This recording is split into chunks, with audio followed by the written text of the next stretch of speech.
Smart Bourse vous est présenté par Tikeo Capital.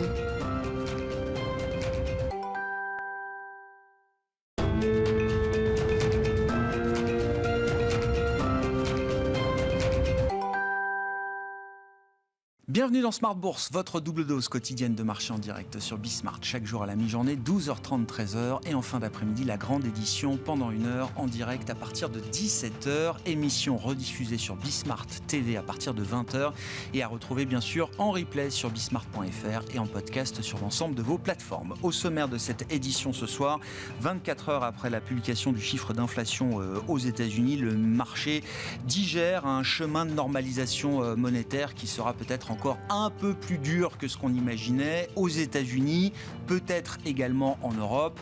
Le marché qui encaisse le chiffre d'inflation paru hier, qui a quand même amené Wall Street sur l'une des pires séances de ces 2 dernières années. C'était hier avec une baisse de 5% du Nasdaq. L'Europe a plutôt mieux encaissé que les marchés américains ce chiffre d'inflation aux États-Unis. On voit une légère baisse à l'arrivée sans doute ce soir pour les indices européens. Vous aurez le détail dans un instant avec Alix Nguyen. L'Europe qui était à l'honneur aujourd'hui avec un moment important, solennel pour les institutions européennes et pour la Commission européenne, avec le discours sur l'état de l'Union qui a été prononcé ce matin par la présidente de la Commission, Ursula von der Leyen, avec évidemment un focus particulier sur la question énergétique. Ursula von der Leyen a précisé, détaillé encore un peu plus le plan de la Commission pour faire face à cette crise énergétique avec différents horizons. Une gestion de crise immédiate avec des questions de liquidité pour les grands énergéticiens européens.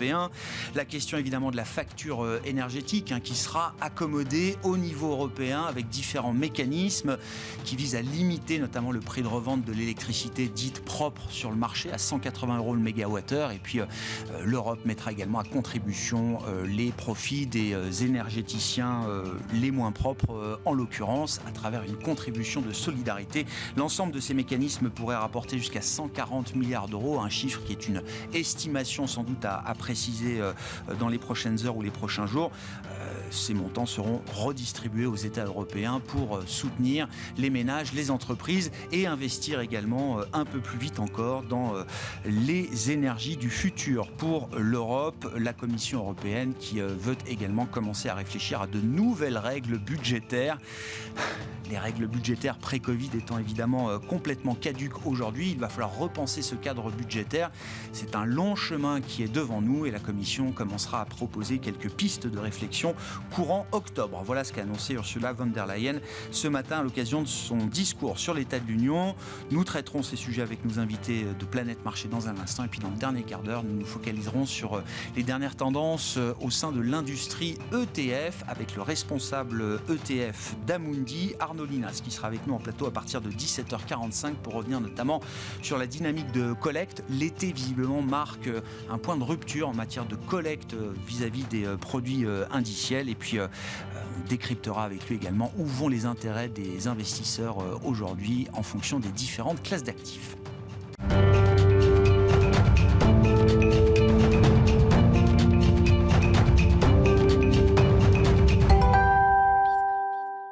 Mais d'abord, les infos clés du jour en cette fin de séance en Europe. Tendance, mon ami, avec Alix Nguyen. Alix, on va terminer en Europe et à Paris, sans doute légèrement dans le rouge ce soir. Oui, la hausse moins marquée qu'attendue des prix à la production aux États-Unis ne semble pas atténuer les inquiétudes quant au prochain geste de la Fed le 21 septembre. L'annonce ne constitue pas une véritable surprise. Comme anticipé, les prix à la production ont reculé de 0,1% le mois dernier par rapport à juillet et n'ont augmenté que de 0,2% hors alimentation et énergie. Et puis aux États-Unis, le marché américain, Wall Street, est encore en train de digérer le choc d'hier.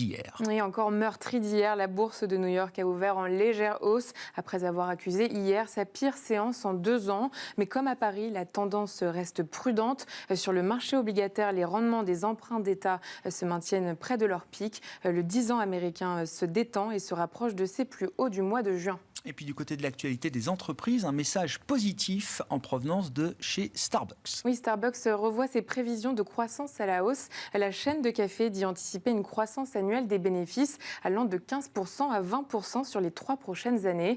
Starbucks a aussi fait part de son intention d'investir 450 millions de dollars supplémentaires afin de moderniser ses enseignes en Amérique du Nord. Et puis du côté industriel, nous apprenions ce matin en zone euro que la production industrielle avait baissé plus que prévu au mois de juillet. Elle a même été beaucoup plus faible que prévu, principalement du fait d'une forte baisse de la production de biens d'investissement. Elle a baissé de 2,3% sur un mois en juillet et de 2,4% en glissement annuel. Et puis un mot de l'agenda de demain, Alix. Demain, l'après-midi sera chargé aux États-Unis. Il y aura notamment les ventes au détail et l'évolution de l'activité dans les régions de New York et de Philadelphie. Tendance, mon ami, 2 fois par jour. Les infos clés de marché à 12h30 et 17h avec Alix Nguyen en direct dans Smart Bourse sur Bismart.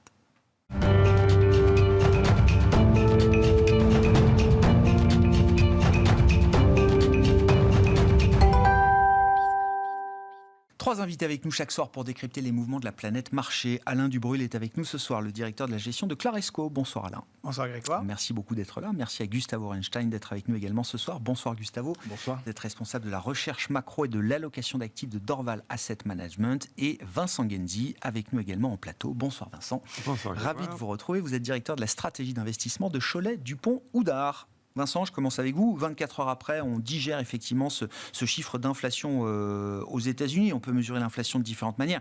On peut regarder, par exemple, l'inflation sous-jacente d'un mois sur l'autre qui progresse de 0,6%. Et c'est peut-être là le nœud du problème aujourd'hui pour la Réserve fédérale américaine. Quelques commentaires sur le chiffre et puis la réaction de marché. Est-ce qu'il a généré comme conséquence pour les investisseurs sur les marchés actions, on l'a vu, mais également sur les marchés obligataires. Quelles sont les anticipations désormais qu'on a du resserrement à venir encore du côté de la Réserve fédérale américaine? Ok. Ma première remarque, ce serait tout ça pour ça. C'est-à-dire que les variations des chiffres en brut sont vraiment assez epsilonesque. Mais c'est effectivement la tendance que les marchés regardent aujourd'hui, voir si on a une confirmation du pic d'inflation et si dans les différentes composantes de cette inflation, les choses se mettent en ordre. Et si on regarde sous cet angle-là, qu'est-ce que l'on peut constater? Qu'il y a effectivement une amélioration qui se met en place pour un certain nombre de biens produits. Pour l'énergie, on a vu une baisse aux États-Unis, en tout cas, des prix de l'énergie qui est reflété beaucoup plus facilement à la pompe, par exemple.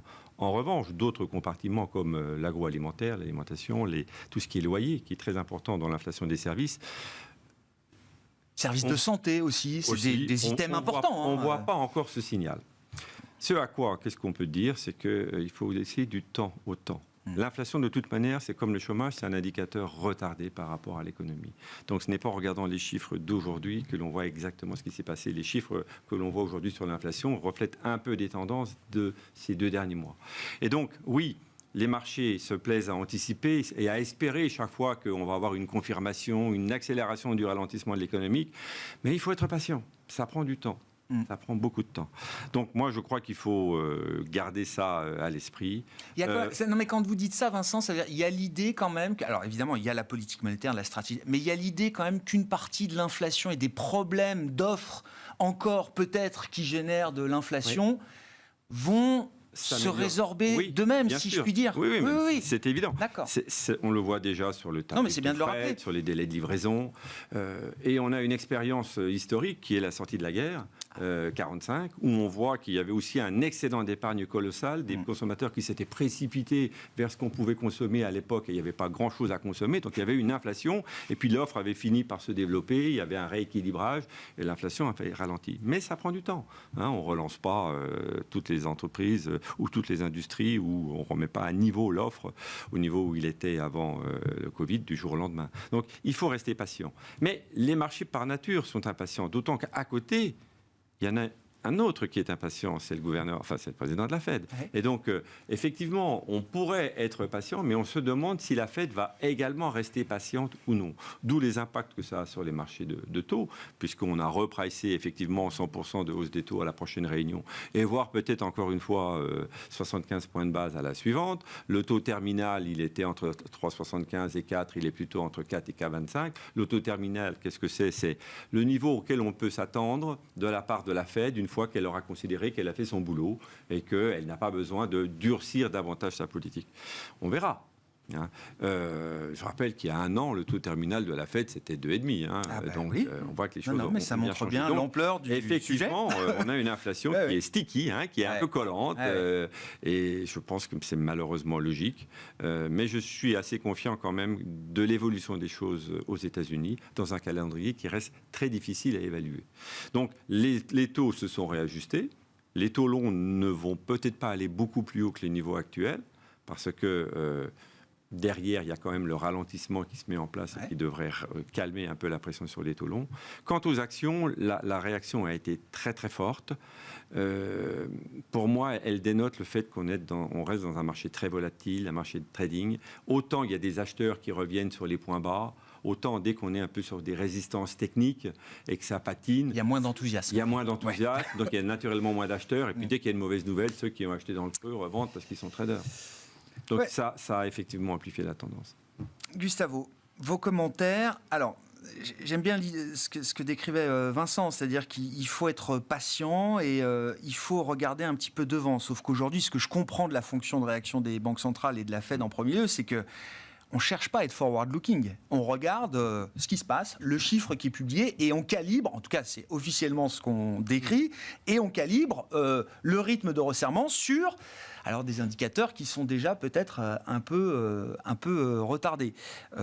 Est-ce que c'est encore la bonne manière de faire à ce stade ? Et puis l'histoire du taux terminal, 4,25, est-ce que c'est ce que peut supporter l'économie américaine aujourd'hui ? Est-ce que cette idée-là est pertinente ? Et est-ce que ça coïncide, ou est-ce que ça peut coïncider avec l'idée d'un atterrissage en douceur de l'économie américaine ? Donc, il y a plusieurs questions. Oui, bien sûr. Sur la politique monétaire, les banques centrales sont toujours comme ça, elles regardent dans le rétroviseur. Parfois, c'est gênant, comme en ce moment. Parfois, c'est bien agréable, dans les points bas, au contraire, où elles restent très souples, alors qu'on commence à voir les indicateurs avancés qui redémarrent, etc. C'est là où les marchés boursiers font les plus fortes hausses, au creux des récessions, justement. Et précisément parce que les banques centrales regardent en arrière, regardent le taux de chômage qui est élevé, ne s'intéressent pas au fait qu'il baisse, mais regardent simplement leur niveau. Donc, cette manière de regarder toujours en arrière, c'est la norme, je dirais, des banques centrales. Et donc, il n'y a pas de raison, je pense qu'elles le fassent de manière très, très, très différente. Ce qu'il y a sur l'inflation et sa nature, c'est vrai qu'il y a quand même pas mal de choses intéressantes. D'abord, il y a plusieurs morceaux dans cette inflation. Alors, sans parler des composantes en elles-mêmes, il y a des morceaux qui sont liés à l'offre, très directement, donc liés au Covid, liés au choc énergétique. Et ça, c'est en train de s'améliorer. Vraiment, c'est très clair, ça a été très bien dit, décrit. Donc, la baisse du prix du fret, les délais de livraison qui baissent, etc. Donc, cette partie-là, elle s'améliore. L'énergie, évidemment, qui s'améliore également aux États-Unis. Et ça, c'est positif. Et l'autre côté, qui dépend plus, je dirais, de la demande et surtout du marché du travail, des salaires, c'est notamment les services. Là, et plutôt, effectivement, c'est ça un peu l'inquiétude, c'est qu'elle est persistante et du coup, la patience n'est pas évidente du point de vue de la Banque centrale d'attendre que ça atterrisse tout seul. D'abord, c'est pas évident que ça atterrisse tout seul sans affaiblir le marché du travail, ce qui est une question, on pourra en débattre après. C'est la question de l'atterrissage en douceur. Est-il possible de faire ralentir au moins ce morceau spécifique de l'inflation sans que le taux de chômage monte ? Or, le taux de chômage monte en général dans une récession. C'est rare que ça monte sans récession. Encore que. Alors, il y a des discussions également, le marché du travail étant assez particulier. Et encore une fois, je rappelle, on est après le Covid. C'est un choc complètement inhabituel, atypique. C'est très difficile d'appliquer des scénarios habituels, surtout. Le marché du travail est complètement atypique. On n'a jamais eu autant d'écart entre les offres d'emploi, le nombre de chômeurs. Enfin, tout ça, c'est complètement extravagant. C'est rare. Je suis économiste de formation. C'est la première fois, je crois, dans toute ma carrière que je parle avec des clients de la courbe de Beveridge. Je pense que, à part quelques gens qui ont dit le manuel d'économie... On avait la courbe de Phillips, maintenant c'est la courbe de Beveridge. On commence à rentrer dans les arcanes du fonctionnement des marchés du travail. Donc on commence à regarder des choses vraiment de détail, parce que le fonctionnement du marché du travail est assez bizarre en ce moment. Or, c'est important, évidemment, pour la Réserve fédérale. Donc, je parlais de ces deux niveaux d'inflation. Le côté offre s'améliore. Côté demande, et il est là. Effectivement, il y a le rôle des loyers, c'est un peu particulier parce qu'il y a une certaine persistance, ça met un certain temps à baisser. Mais il y a C'est des 30% signaux de l'indice, des prix du CPI, des prix de la consommation aux c'est très États-Unis. important et c'est très sticky, c'est quelque chose qui bouge très lentement. Et oui. Et qui se passe que c'est le renouvellement des bails, ça prend toujours du temps. Mais on voit des indicateurs plus court terme qui montrent qu'effectivement ça commence à baisser. Zillow, etc. D'autres indicateurs. Donc ça va finir par... Les nouveaux loyers proposés aujourd'hui aux États-Unis commencent à être... mais ça prend du temps à impacter cet indice. Donc on va le voir ça dans les...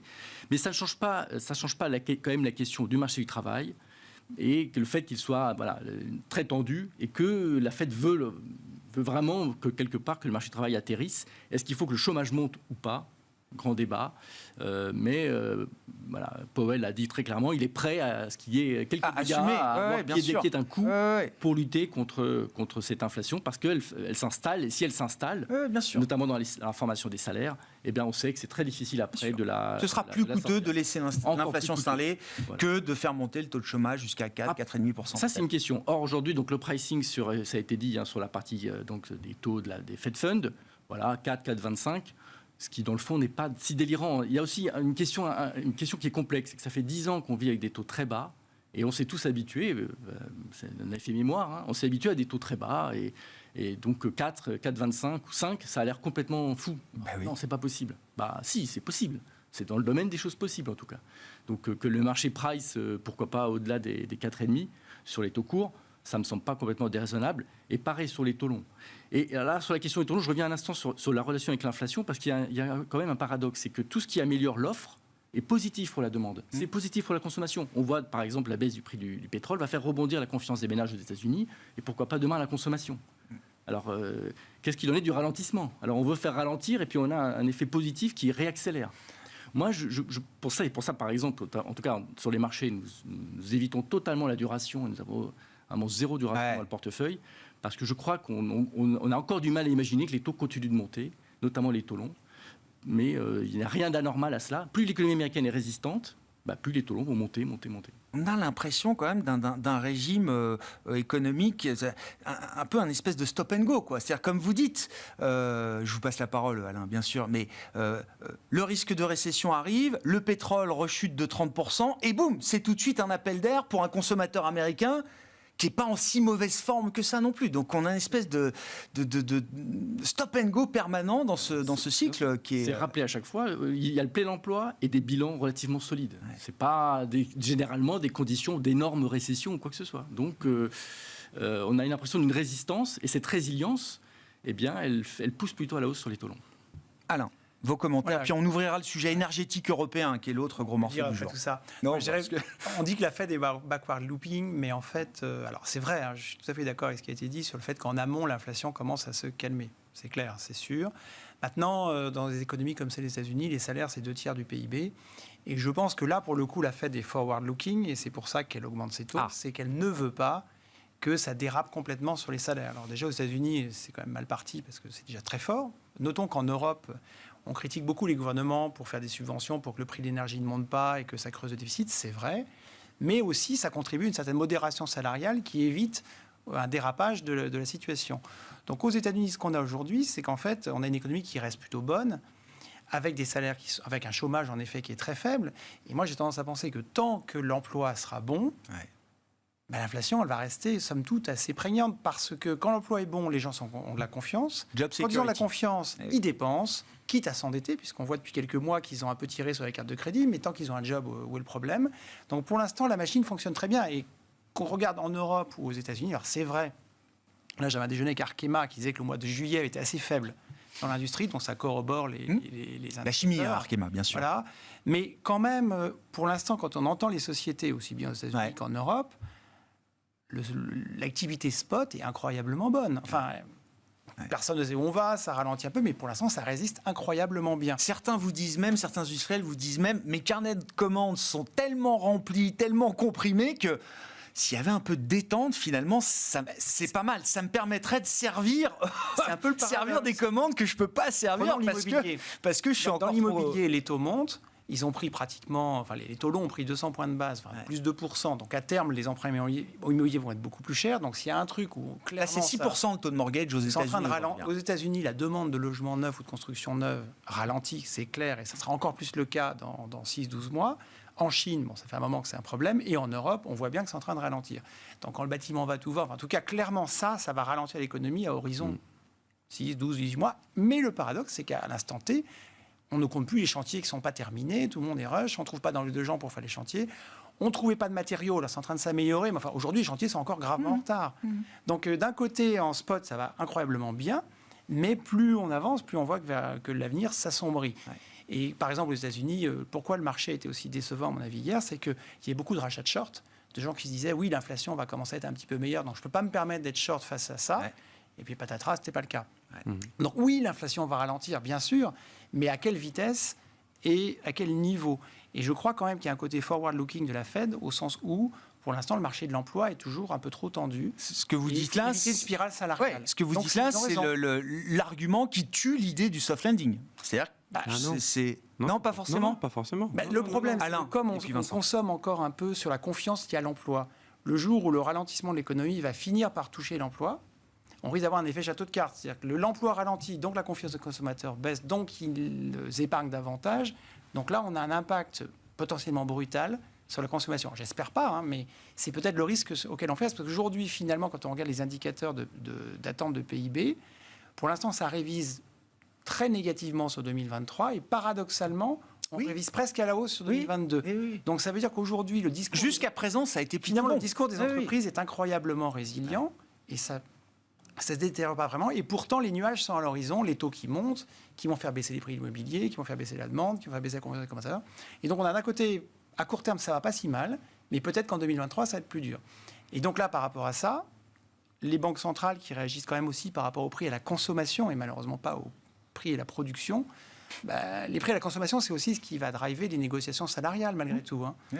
Quand les gens voient que les prix de leur quotidien augmentent, ils veulent plus de hausse de salaire. Et là, on voit des sociétés qui vous disent, oui, aux Pays-Bas, je suis à plus 4. En Allemagne, IG Metall demande plus 8. En Angleterre, il y a eu des grèves de bus. Bon, là, ils ont calmé avec la grève, mais il y en a qui ont obtenu plus 12% d'augmentation salariale. Donc oui, c'est du rattrapage pour l'instant. Oui, enfin, plus 12%, ça... C'est spécifique sur des métiers en très forte tension. En Allemagne, ils partent avec 8% en tête, mais il y a une forme de responsabilité. La négociation, ça va être... Attention, c'est peut-être une crise existentielle pour l'industrie allemande. Il faut préserver l'emploi. Disons que les salaires réels aux États-Unis comme en Europe sont quand même négatifs. Négatifs, mais bien sûr, la croissance des salaires réels est négative. Mais oui, complètement. Mais la Fed et les banques centrales ont quand même pour objectif d'éviter une sorte de spirale salariale. Et ça passe malheureusement à court terme par un durcissement monétaire. Vincent, est-ce qu'en 2 minutes, vous pouvez définir ce que c'est pour vous qu'un soft landing? Parce qu'on en parle comme si c'était un concept que déjà, c'est jamais arrivé. Donc, qu'est-ce qui va définir l'idée d'un soft landing dans ce cycle? Et pourquoi est-ce qu'il y a encore des chances que ce soit possible? Le soft landing, c'est que l'économie ralentit pour venir tangenter les zéros en instantané. Et puis, on ne passe pas en véritable récession. Et à la limite, même les 2 trimestres négatifs qu'on a vus cette année, vous savez bien que ça ne va pas être qualifié comme une récession par la NBER, mais voilà. Donc pour moi, c'est un atterrissage en douceur, soft landing, ça veut dire qu'on ne passe pas en récession dure. Et ça veut dire que le taux de chômage ne remonte pas au-delà de niveaux qui seraient délétères. Je suis assez d'accord avec tout ce qui a été dit. La partie très domestique américaine, elle a encore besoin d'être adoucie. C'est pour ça que la Fed, elle va continuer à monter les taux. Parce qu'effectivement, il y a encore une trop forte consommation, parce que les ménages sont encore à la tête de 10% d'épargne du PIB. C'est ça l'épargne excédentaire. Alors, ils la consomment chaque mois, donc ça va diminuer rapidement. Mais c'est aussi pour ça qu'on ne voit pas l'économie ralentir. Le marché du travail qui reste très fort, c'est le deuxième élément. Donc, la Fed a effectivement besoin d'intervenir pour ça. Ceci étant, je crois que là, il faut différencier selon les pays. Je doute que l'on ait des grèves aux États-Unis de l'ampleur de celles qu'on a vues en Angleterre. Donc, je suis beaucoup plus confiant sur l'inflation aux États-Unis que ce que l'on a vu, bien sûr, en Angleterre et même en Europe pour d'autres raisons. Il faut différencier les choses. Et le dernier point, c'est que même si la Fed montait à 4,5, le taux terminal, c'est le taux le plus haut. Mais si les taux montent à 4,5, je peux vous dire que derrière, sur les 3 ou 6 mois après, vous avez des anticipations de taux qui rebaissent. Oui, c'est pas ce que dit la Fed. La Fed, elle dit higher for longer. Vous méprenez pas. On maintiendra ce niveau de taux pendant plus longtemps que ce que vous imaginez. C'est ce qu'elle dit aujourd'hui, parce qu'elle veut ancrer les anticipations du marché. N'oublie pas que pendant 12 mois, elle a dit l'inverse. Elle s'est trompée. Donc, elle va se tromper également à un moment donné. Donc, derrière, il y aura de nouveau, à un moment donné, le fameux pivot. On verra quand ça se produit. Et aujourd'hui, on est tous en train de se dire que ça va se produire plus tard que prévu. Ouais. Mais on n'est pas encore dans le risque d'over-tightening. Le risque jusqu'à présent, ça a été d'en faire trop peu, pas assez fort, pas assez vite.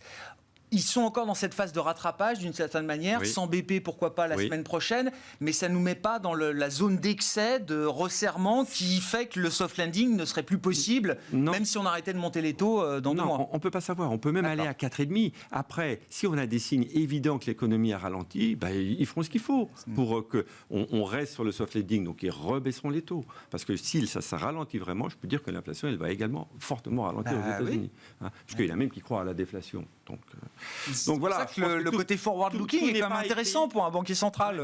Tout n'est pas écrit, mais je crois qu'il faut quand même... Nous, on peut se permettre de rester patient, mais la Fed aujourd'hui, je comprends qu'elle ne puisse pas être patiente, parce qu'il faut calmer les ardeurs, il faut calmer la surchauffe. Alors, d'un point de vue boursier, en fait, on a 2 scénarios. Soit, effectivement, il y a un soft landing, enfin, ça ralentit doucement, mais là, ma crainte, c'est que l'inflation, elle ne va pas redescendre à 2.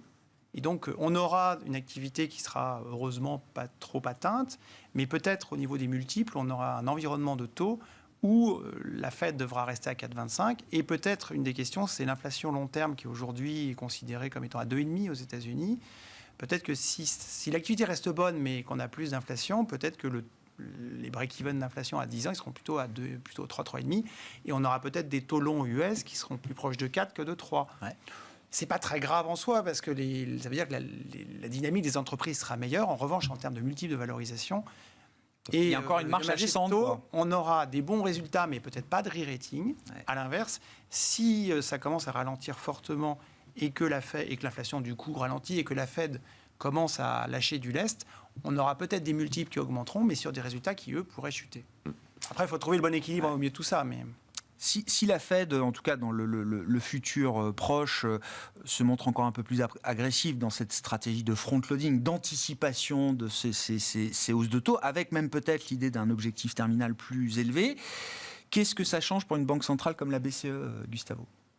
Alors, il y a des situations assez différentes, et d'ailleurs l'impact sur les marchés aussi était très différente, parce qu'il y a la question de l'inflation est quand même pas de même nature aux États-Unis et en Europe. En Europe, c'est vraiment essentiellement le choc énergétique, un choc énorme, on peut en parler, mais qui a un impact énorme, où le gouvernement essaie de le tenir un peu, donc une politique budgétaire aussi plutôt expansionniste. Mais en tout cas, une nature de choc beaucoup plus proche d'un choc d'offre pur qu'aux États-Unis, où la question de la demande est beaucoup plus forte, même si en Europe aussi, on est au plein emploi et certaines difficultés de recrutement sur les marchés. Mais bon. En tout cas, il y a une nature un peu différente. La BCE, elle, est un peu en mode panique, clairement, parce qu'elle est très loin, effectivement. Vous visez 2 et vous allez à 10. C'est quand même pas évident de dire que tout ça va s'arranger, donc il faut forcément agir. Tout en sachant qu'il y a un côté un choc d'offres négatif, et que ça, c'est pas bon pour la croissance. Oui, donc, parce que là, en Europe, autant on peut débattre du soft landing, de l'atterrissage de l'économie américaine, autant là, visiblement, il n'y a plus de doute sur l'idée d'une récession. Alors, à qualifier, quelle ampleur, quelle durée, mais l'idée quand même d'un choc de croissance négatif pour les prochains mois, trimestres, semble être une évidence aujourd'hui. Tout à fait. Maintenant, c'est la lutte à qui va faire le scénario le plus horrible. Et d'ailleurs, ce qui me fait penser, et c'est pour ça que quelque part, au moins en différentiel, on aurait tendance à préférer l'Europe, où nous pensons nous plutôt que les choses seront horribles, mais moins horribles que le pire des scénarios qui circulent en ce moment. Parce que l'économie s'adapte, parce que... Il y a trop de pessimisme peut-être embarqué là, sur l'Europe. De risques qui sont vraiment excessives, mais du coup qui fragilisent aussi les taux longs européens. Et encore quelque part, encore plus les taux, je dirais même plus les taux courts que les taux longs, mais enfin, la courbe des taux en général en Europe, parce qu'on est très très loin du repricing qu'il y a déjà eu aux États-Unis. Et vous voyez, si on pense déjà qu'il n'y a pas de valeur dans les taux américains, qui sont quelque part price déjà, un soft landing price déjà, une inflation qui va se réduire gentiment, c'est ce qu'il y a dans les break-even, etc. 0 prime de terme. Donc vraiment, on est déjà dans ce scénario où tout est pricé pour la perfection côté obligataire. En Europe, on n'y est pas encore. il y a encore de la place pour des hausses de taux. Ouais, il y a plus de volatilité à attendre sur l'obligataire européen aujourd'hui, Absolument. peut-être. Par contre, sur le marché action, les primes de risque en Europe sont vraiment importantes.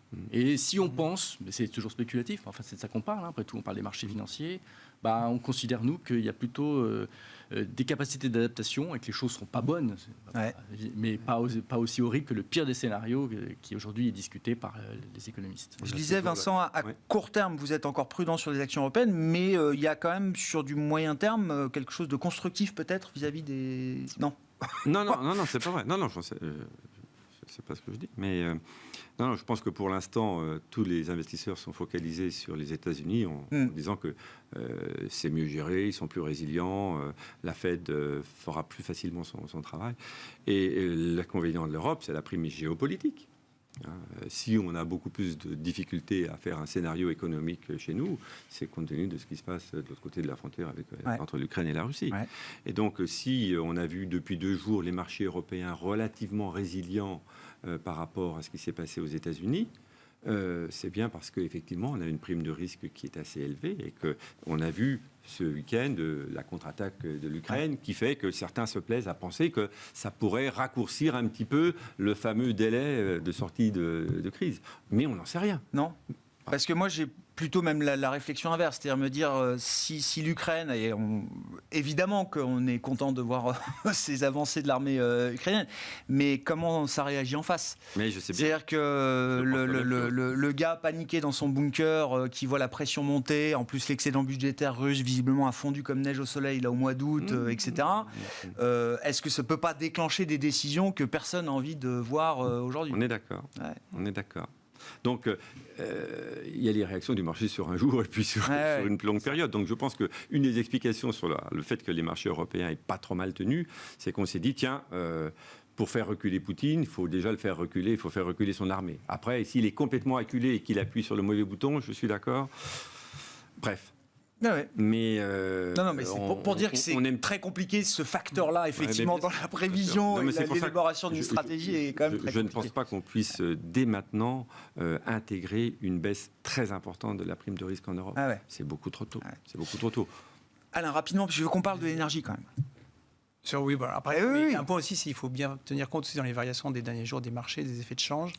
Puisque en fait, on a des variations du dollar qui vont être de 1 à 2% chaque jour. Et là, hier, en gros, mauvaise nouvelle sur l'inflation aux États-Unis. Donc, les taux vont monter plus fort. Donc, le dollar est rémunère. Et donc, certes, le marché US a beaucoup plus baissé, mais le dollar a pris plus de 1,5%, quasiment 2%. Donc, quand on regarde ça en devise constante, les mouvements sont quelque part atténués d'un côté ou de l'autre de l'Atlantique. Et puis, l'autre point qu'il faut quand même garder en tête, c'est que si on durcit les taux dans un premier temps, si on cherche à lutter contre l'inflation, quelque part, ça va quand même la faire baisser, toutes choses égales par ailleurs. En tout cas, ça va la freiner. Et d'autre part, quelque part, c'est malgré tout récessif. C'est comme ça, mais malheureusement, c'est comme ça. Et ça veut dire que du côté des taux longs, je ne vois pas trop, plus on va vers la récession, plus, quelque part, c'est dur au niveau des taux courts, mais on ne peut pas envisager un scénario plutôt récessif dans lequel les taux longs partiraient en vrille vers le haut. Ce qui veut dire que la question aujourd'hui, ce n'est pas tellement quel niveau vont atteindre les taux longs, mais à partir de quand ça ne monte plus. Parce que dès que les taux longs se stabilisent à peu près, d'abord, dans le monde obligataire, on a ce qu'on n'avait pas depuis 10 ans, du rendement. C'est-à-dire que si les taux ne bougent plus, on a des rendements qui sont assez sympathiques, même sur les emprunts d'État. Donc, dans un environnement de croissance molle, on ne sait pas trop où on va, on peut avoir de la rémunération sur l'obligataire. Le seul problème, c'est qu'aujourd'hui, on n'ose pas en acheter parce qu'on a peur de perdre si les taux continuent à monter. Mais le jour où ils commencent à plafonner à peu près, c'est quand même une catégorie d'investissement qui se regarde. C'est la première chose. Et deuxièmement, sur les multiples de valorisation des actions, au niveau de taux actuels, ou peut-être qu'on peut les envisager une fois qu'ils ont monté un petit peu les taux longs, on est encore sur des multiples qui ne sont pas chers du tout. Donc à partir du moment où on se dit les taux, ça commence à se calmer parce que l'économie ralentit, soft landing ou hard landing, c'est la question, mais à partir du moment où les taux ne montent plus trop, il y a quand même des valeurs dites de qualité, celles qui ont été massacrées au premier semestre juste par effet de taux, qui peuvent se regarder. C'est vraiment cette histoire de visibilité. À partir du moment où on a un peu plus de conviction, de certitude sur le niveau de la courbe et des taux, on peut revenir plus convaincu sur certains dossiers. Plan d'urgence énergétique, quand même, quelques commentaires. Alors, je rappelle les quelques grandes lignes. L'urgence, déjà. Alors, il y a cette histoire de risque de crise de liquidité pour des énergéticiens en Europe. On parle quand même de montants importants. Donc, est-ce qu'il y a un sujet de ce point de vue-là? Est-ce qu'il est correctement traité aujourd'hui? aujourd'hui. La facture énergétique, on va plafonner à 180 € le mégawattheure pour les producteurs revendeurs d'électricité propre. On va aller prendre un peu de profit aux énergéticiens les moins propres, 140 milliards au global, hein, c'est à peu près le chiffre qui a été, c'est le chiffre qui a été avancé par Ursula von der Leyen. À terme, casser évidemment la domination du gaz dans la formation des prix d'électricité en Europe, soutenir le développement de l'hydrogène. Je le note parce que c'est pas anecdotique, c'est un pari fort qui est fait aujourd'hui par l'Union européenne et par plusieurs États européens, France, Allemagne notamment. L'hydrogène, c'est le gaz du futur, nous disait hier le chancelier allemand. Et puis il y a la question des règles budgétaires, mais sur la partie énergétique, là, Gustavo, les intentions sont bonnes, les propositions sont pertinentes. Si déjà on se limite à commenter ce... Je vais rester prudent, parce que je suis loin d'être ma spécialité, la politique énergétique. Et vraiment ce que je note simplement, c'est d'abord que l'Europe effectivement fait pour une fois, et ça on a tellement critiqué à travers des années, mais elle se retrouve au centre, depuis le Covid d'ailleurs, au centre des politiques européennes, et donc ça c'est quelque chose au moins quand on est un Européen convaincu de plutôt positif en termes d'image et en termes de son rôle.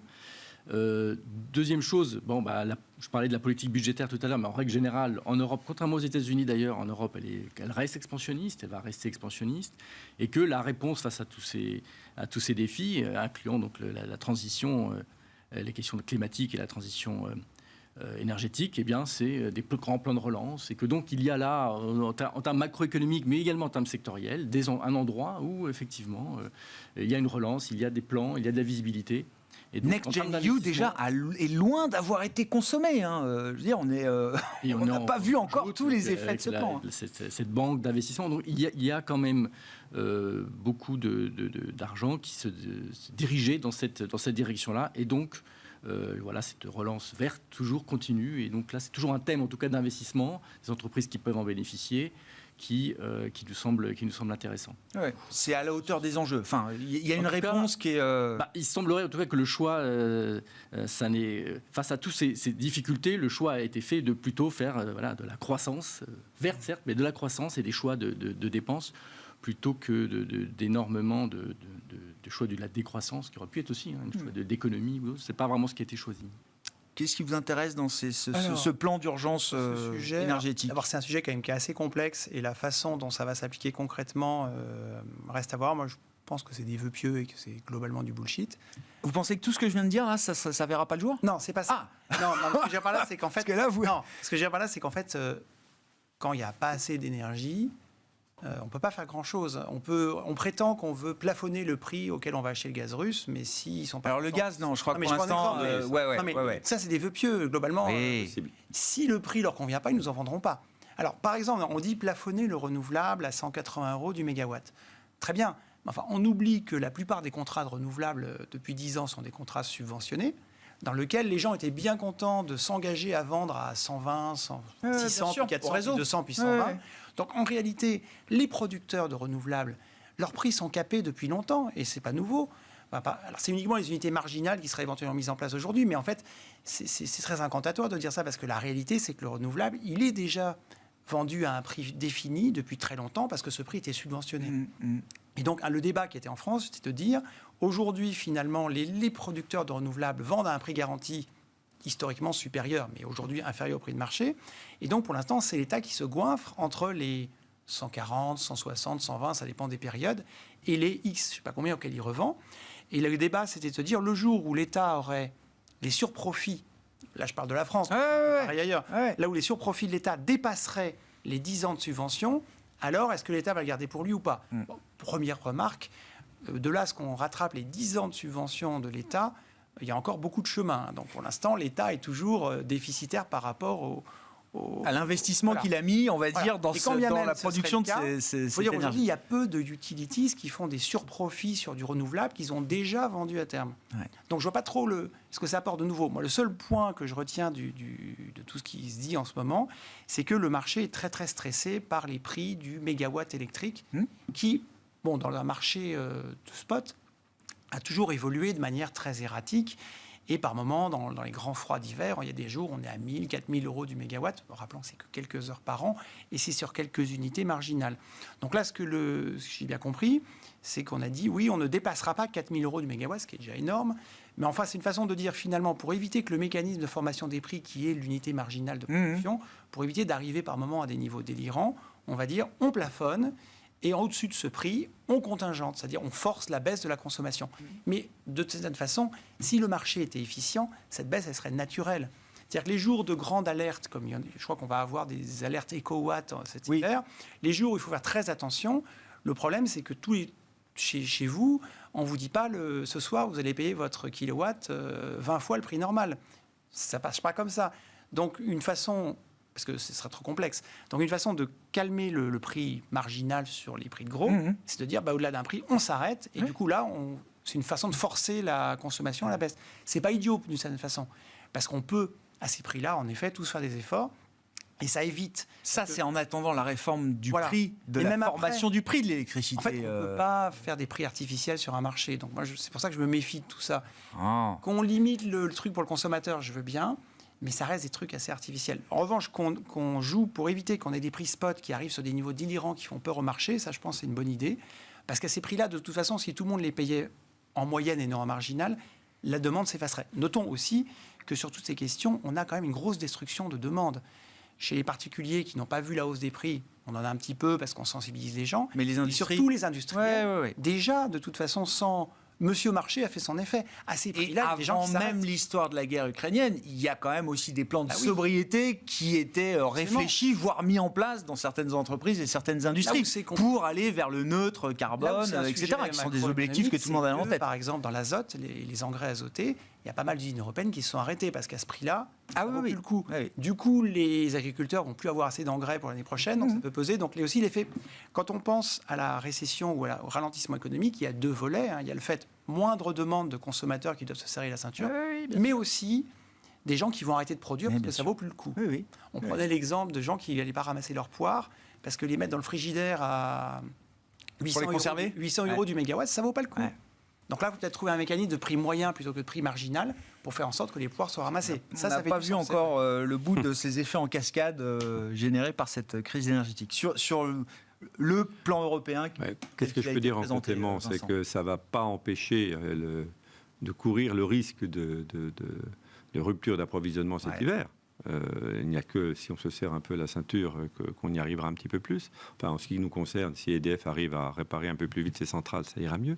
Mais c'est pas tellement ça l'objet. L'objet, c'est effectivement la vérité des prix, comme vous l'aviez très bien exprimé. Donc, il faut à tout prix que l'Europe vive sur un nuage et qu'elle devienne beaucoup plus pragmatique dans les mécanismes de fixation des prix pour éviter des fluctuations dans tous les sens et pour éviter que des producteurs arrêtent leurs usines parce que pendant 15 jours, on voit les prix qui explosent. Le risque de pénurie, c'est déjà enquiquinant, mais si en plus on a des dysfonctionnements, parce que qu'est-ce que l'on a vu à l'occasion de cette crise ? C'est le dysfonctionnement de l'Europe. Le dysfonctionnement de l'Europe, les règles que l'Europe met en place, qui font que quand tout va bien, c'est parfait, mais quand la Russie ne va plus bien, voilà, on est dépendant. Ça fait des mois que les alertes sont lancées sur l'unité marginale au gaz qui fixe le prix de l'électricité pour tout le monde. Ça, on le sait, c'est pas nouveau. La France a été même pionnière en la matière. Les avertissements de Bruno Le Maire datent de plusieurs mois en arrière. Moi, j'accueille avec beaucoup de plaisir tout ce qui se passe. J'espère qu'on ira jusqu'au bout, et je pense qu'on va aller jusqu'au bout parce que l'Europe, elle a un défi. Elle a intérêt à se crédibiliser vis-à-vis de ses électeurs. Et donc, commencer à adresser le problème européen de ce point de vue-là, c'est plutôt positif. Quant à l'hydrogène, on a intérêt à avoir beaucoup de centrales nucléaires, parce que sinon, on n'arrivera pas à produire l'hydrogène nécessaire. Donc, je suis absolument certain que ce sera notre futur combustible, mais de grâce, faisons les choses au bon rythme. Le problème de l'Europe aujourd'hui, c'est qu'il y a des politiques qui sont beaucoup trop volontaristes et beaucoup trop dogmatiques. Alors là, ça va trop vite maintenant. Les budgets ne sont pas dépensés. Mais les budgets ne sont pas dépensés. Le dernier appel d'offres de la CRE, la Commission de l'énergie, là où ils ont recyclé Manuel Vargon, 800 mégawatts proposés, 350 demandés en solaire.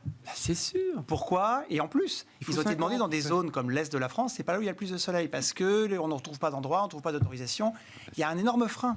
Il faut libérer tout ça. Je citerai les résultats du dernier Eurobaromètre d'Eurostat qui a été publié, je crois, il y a quelques semaines, qui montre que l'adhésion au sein de la zone euro à l'euro par les citoyens est au plus haut historique, à 80%.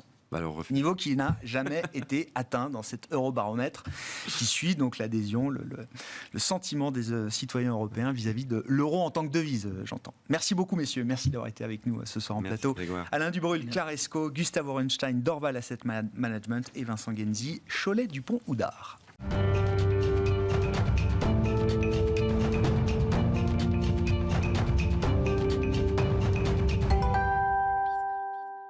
Le dernier quart d'heure de Smart Bourse, chaque soir, c'est le quart d'heure thématique. Et ce soir, nous nous intéressons aux dernières tendances au sein de l'industrie des ETF avec Arnaud Linas, le responsable ETF indiciel et Smart Beta d'Amundi. Bonsoir Arnaud.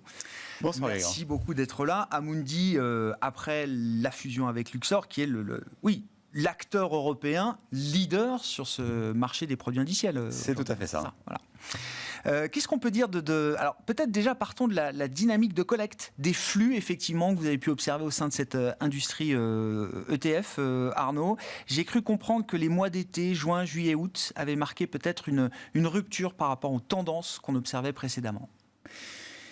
Écoutez Grégoire, effectivement, une rupture peut-être pas, mais en tout cas une pause. On peut bien le comprendre dans le contexte macroéconomique actuel.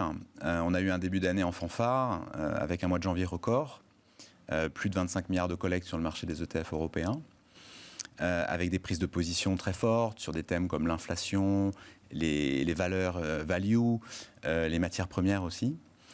Et c'est vrai que l'été a vu certains de ces idées de trading, finalement, de ces investissements, se retourner avec des investisseurs qui ont pris leur profit, tout simplement, pour se mettre un petit peu à l'abri. Mais cela, on va dire, ne cache pas des tendances de fond sur le marché des ETF qui sont très puissantes. On est encore sur des collectes positives cet été. On a collecté en Europe plus de 55 milliards sur les ETF européens. Donc c'est très positif. Ça continue à l'être. Mais effectivement, les gérants professionnels, qui sont nos principaux clients, ont fait des opérations cet été afin de réduire le risque. Et on peut bien le comprendre, vu l'actualité récente. Notamment sur les taux. Qu'est-ce qu'on peut dire justement si on rentre un petit peu dans le détail de ces stratégies qui sont moins d'actualité? Où vont les intérêts des investisseurs aujourd'hui? Puisqu'effectivement, on reste au global sur une collecte positive. Si on regarde ça classe d'actifs par exemple, Arnaud, qu'est-ce qui vous marque là sur ces derniers mois? Alors, ce qu'on observe, ça c'est une tendance de fond très puissante, particulièrement en Europe, c'est les investissements en indices ESG. Donc la prise en compte des critères extra-financiers, que ce soit sur le thème du carbone, de l'environnement, de la transition énergétique, la prise en compte des critères sociaux, de gouvernance. Donc ça, c'est une tendance très lourde.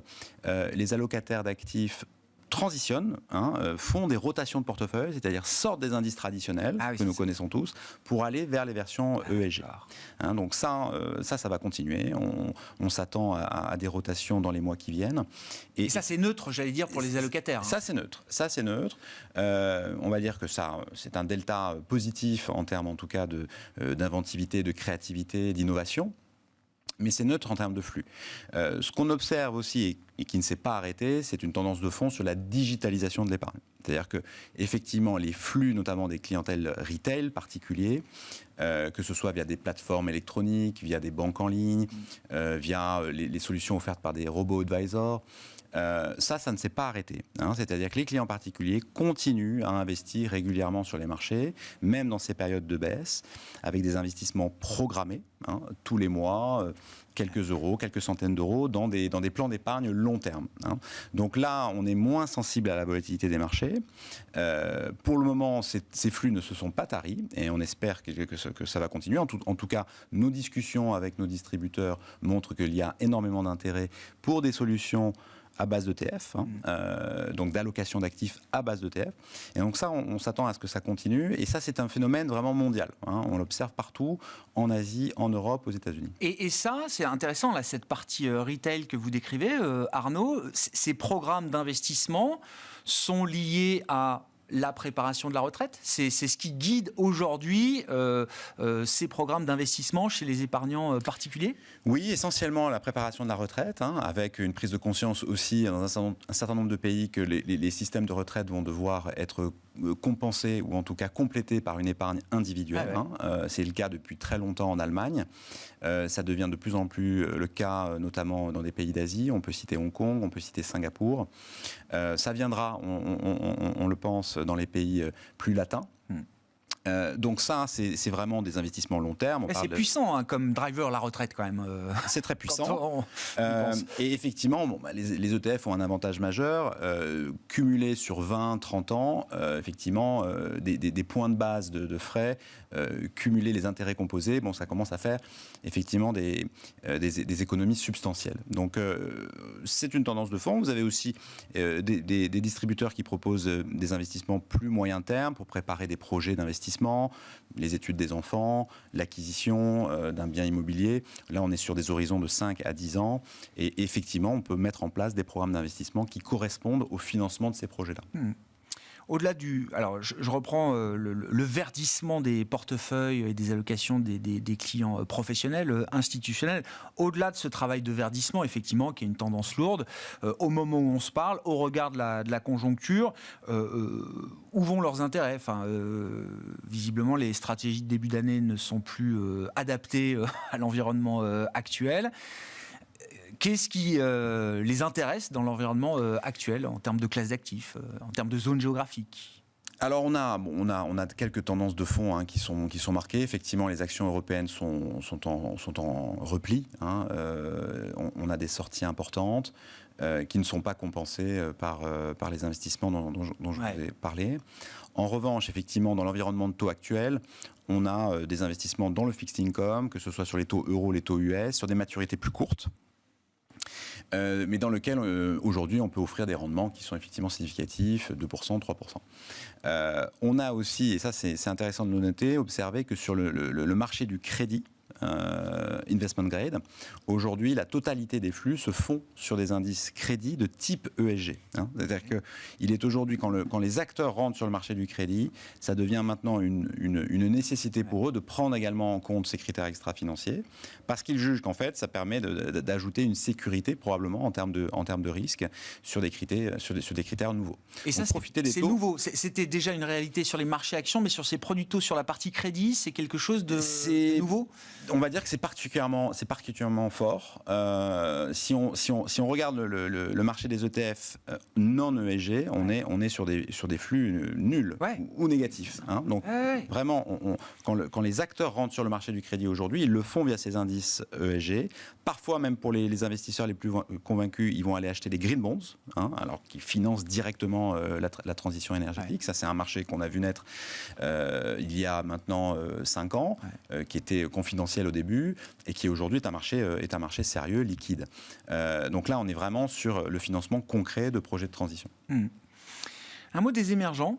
Parce que j'entends, et je fais le point avec des spécialistes comme vous de l'industrie ETF, c'est visiblement quelque chose qui se répète mois après mois. Les émergents continuent de collecter. Les ETF qui permettent de répliquer des performances, actions ou crédits dans les émergents, continuent de collecter, alors que quand on discute avec des économistes, la situation des émergents peut paraître fragile sous certains aspects, à commencer par la situation chinoise. Est-ce que vous confirmez ce flux de collecte et comment on l'explique, Arnaud ?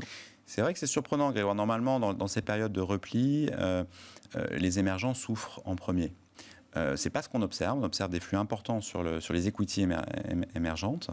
On peut distinguer cependant deux idées maîtresses. Déjà, la Chine a un statut particulier. C'est-à-dire que, historiquement, on voyait le monde des émergents comme le monde des BRIC. Vous vous souvenez de ce terme ? Bien sûr. Brésil, Russie, Inde, Chine.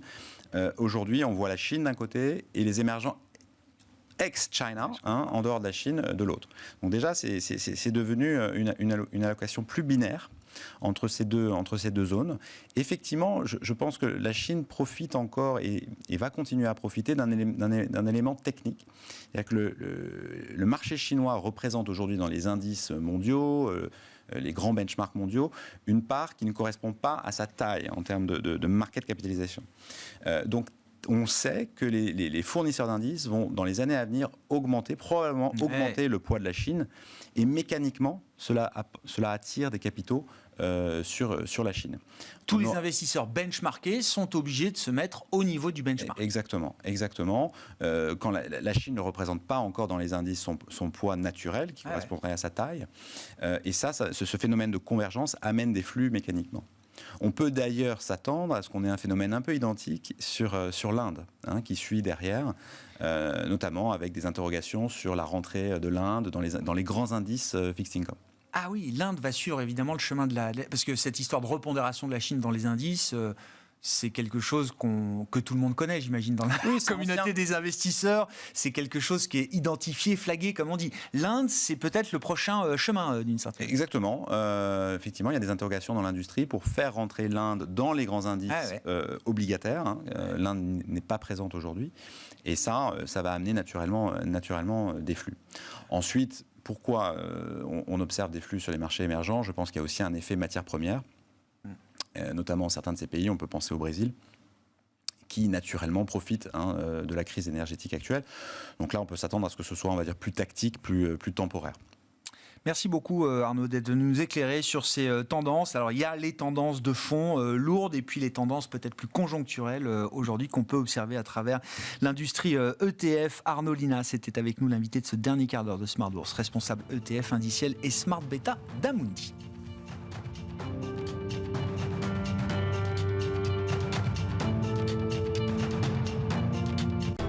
Smart Bourse vous a été présenté par Tikeo Capital.